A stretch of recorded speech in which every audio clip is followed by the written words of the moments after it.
We are dreamers. We practice lucid dreaming. I'm liquid light blue, the field where you remember who you truly are. All of us are in different stages of our practice. Some of you have just received an invitation from you guys to start practicing.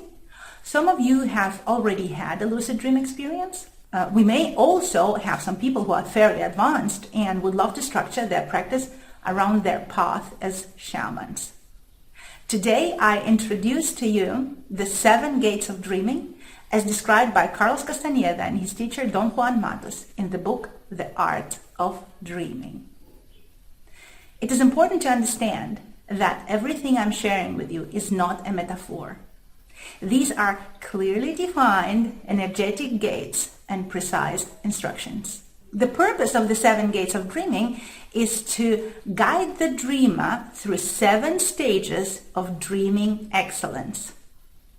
Each gate marks a new level of mastery of attention, energy, perception, and intent.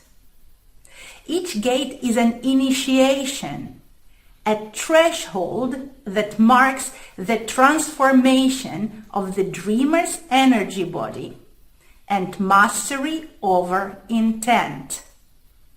These aren't just levels of lucid dreaming. They are alterations in perception that allow the practitioner to move the assemblage point, the core of perception, travel consciously across worlds, upper, lower, middle, and inter. Encounter different kinds of beings. Break the fixation on the physical self and ultimately achieve total freedom, a state beyond death, beyond form. How many gates you pass is up to you. All of us have different goals. If it all sounds like gibberish to you, keep watching, learn the terms. The time will come when it all makes sense. Now, let's dive into the gates. The first gate of dreaming, stabilizing dreaming attention. Objective of this gate is to achieve lucid dreaming with stable attention and control inside the dream. Why is it needed? Without stabilizing dreaming attention, awareness fades quickly or collapses into ordinary dreaming or waking. This gate is the foundation for all higher dreaming work. The first gate of dreaming knows 4 steps. You will go through these steps one by one. Step number 1, falling asleep with intent. You deliberately repeat before sleep, "Tonight, I wake up in my dream and I look at my hands." This command is repeated silently or aloud until you fall asleep. Don Juan calls this fixing intent. It is an energetic act, not a hope, but a command to the dream body. The dream body is your energy body, also called the double or doppelganger. Why is it needed? Why is it needed for you to state this intent before you fall asleep? Without intent, the dream body remains dormant. This step activates the dream body and prepares your awareness to awaken inside the dream. Step number 2, waking up inside the dream. You become aware that you are dreaming while in the dream. This is the classic state of lucid dreaming. Don Juan calls this shifting the attention to the dream body. Operating from the dream body is called second attention. When you journey, you enter the second attention. When you dream, even more so. This is your first act as a conscious dreamer, awakening inside the second attention. Why is it needed? This step marks the activation of conscious awareness in the dream world. Without this, you're merely watching your dream, not directing it. Step number 3, finding your hands or finding your dream body in your dream. So you've stated your intent, you woke up in your dream, and now you're finding your hands. You deliberately look at your hands or another part of your dream body. Your hands may wobble, morph, or dissolve. The fingers may become longer, shorter, thicker, thinner. It is very funny. Please remain calm, joyful, and focused. Don Juan says this fixes the dreaming attention. It is a method of anchoring yourself in the dream. Why is it needed? This is how you stabilize your presence inside the dream. It prevents collapse into losing awareness, waking, and it trains your control. Step number 4, stabilizing the image. Now you found your hands, you're looking at your hands, and they show very different shapes, and they morph and they change shapes. Now you shift your gaze from your hands to other dream elements, an object, the ground, the sky, then back to your hands. When you can do this without waking or losing awareness, you've passed the first gate of dreaming. Don Juan says this shows you have stabilized the dreaming attention. Why is it needed? The first gate is the test of control. Only by maintaining focus under shifting conditions do you earn the power to move deeper. Without it, the dream body is unstable and erratic. What's your mastery indicator for the first gate? The mastery indicator is when you can intentionally direct your gaze and awareness inside the dream, moving between dream elements at will without breaking lucidity. Simply put, you have mastered the first gate if you wake up in the dream, find your hands, and are able to walk around and perceive a coherent world without it continuously changing shapes and collapsing. Now you've mastered your first gate, and you start with the gate number 2. Second gate of dreaming, changing dreams at will. Objective: to develop the ability to consciously shift from one dream scene to another. Why is it needed? Without this ability, the dreamer remains bound to one fixed narrative or location. Mastering this gate unlocks mobility, flexibility, and the power to navigate parallel dream realities, preparing the dreamer for interaction with other beings and entry into deeper energetic worlds. The second gate of dreaming knows 3 steps. Step number 1, falling asleep with renewed intent. Before sleep, you shift your command to match this new task. Tonight, I wake up in my dream and I will meet person name or spirit guide name. Or, tonight, I wake up in my dream and I will change dreams at will. This new intent must be clear, simple, and repeat it until you fall asleep. Don Juan says your command must match the gate you are crossing. You are no longer entering to your hands, you are calling on movement. Why is this intent statement needed? Without a shift in intent, the dream body will repeat known behaviors.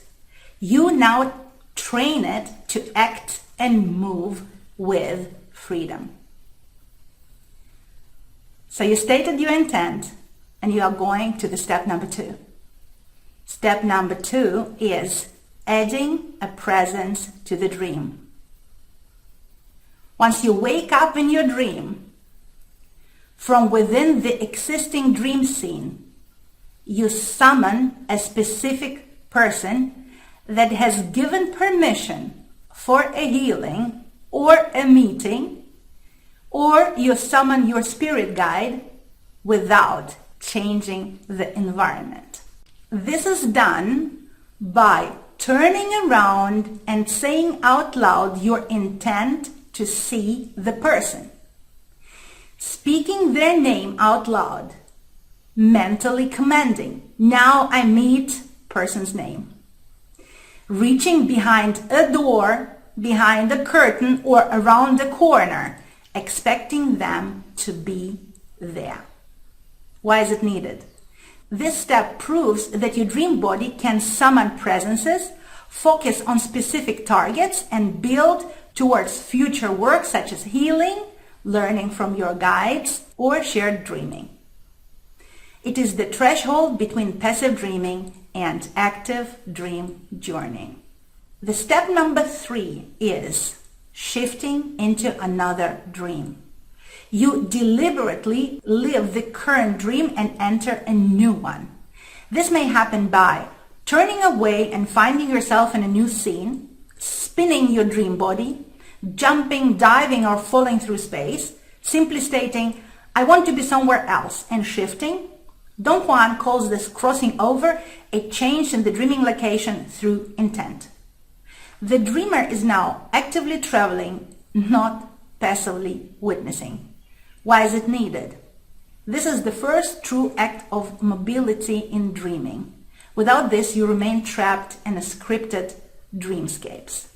So as you see, you have 3 steps. One is to state the intent, the second one is to summon a presence, and the third one is to shift places, to go from one place to another.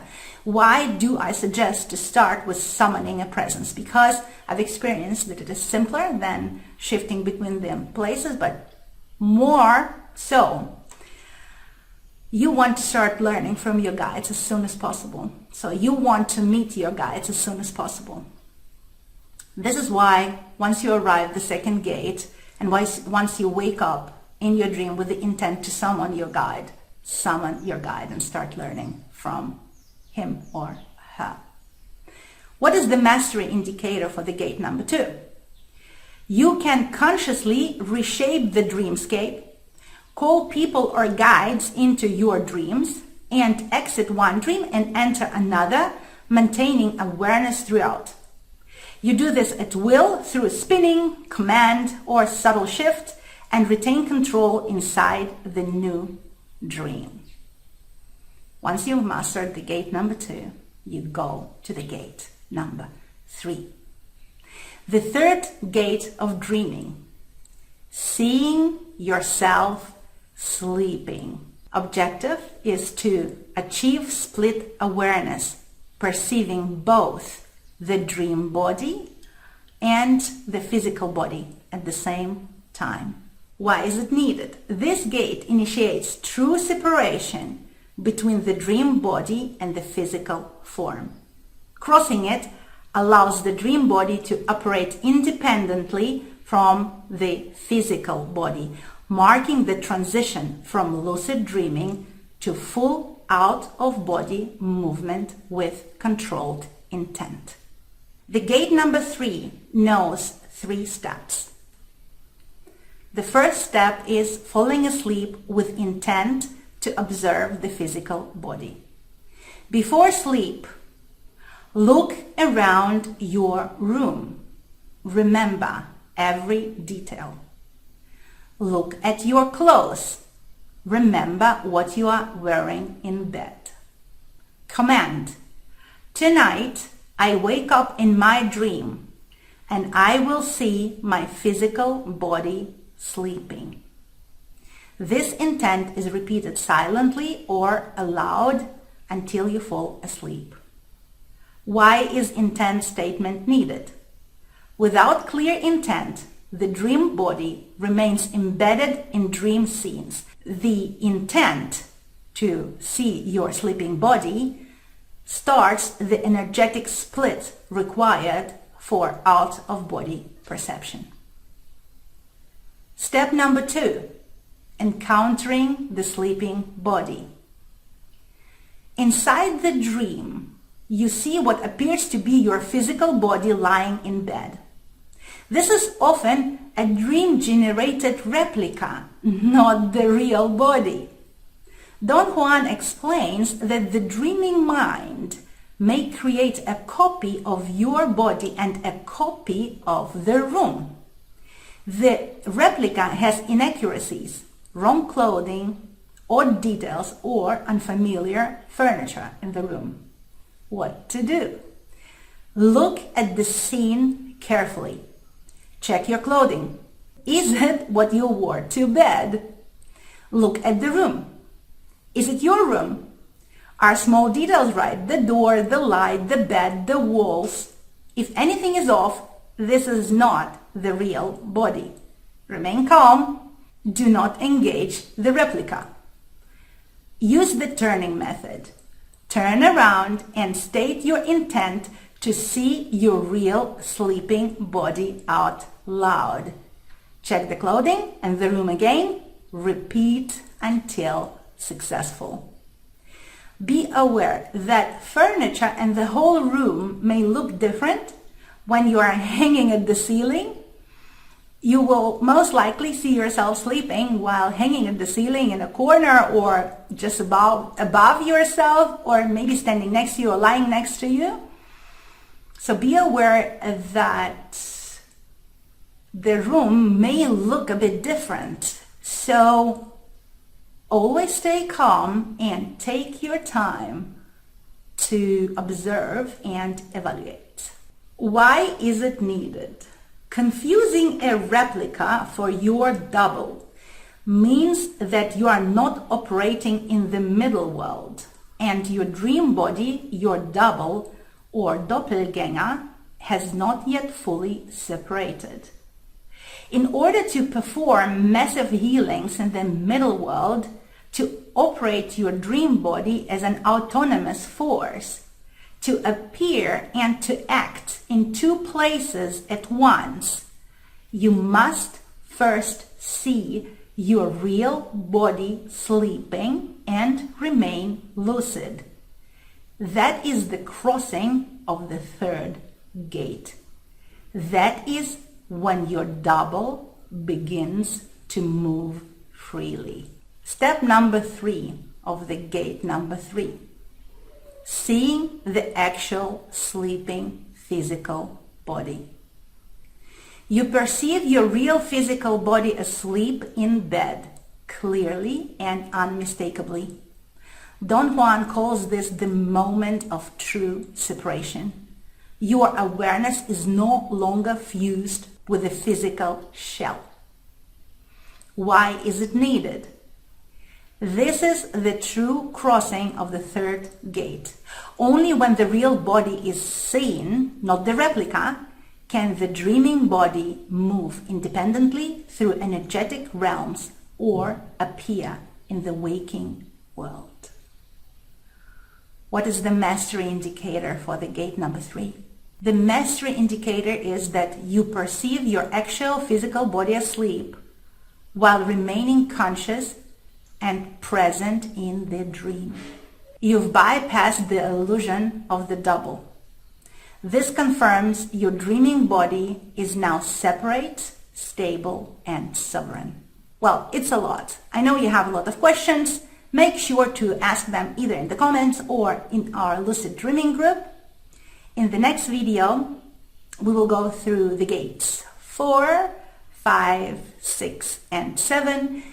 Meanwhile, you can start practicing your gate number 1. Much love.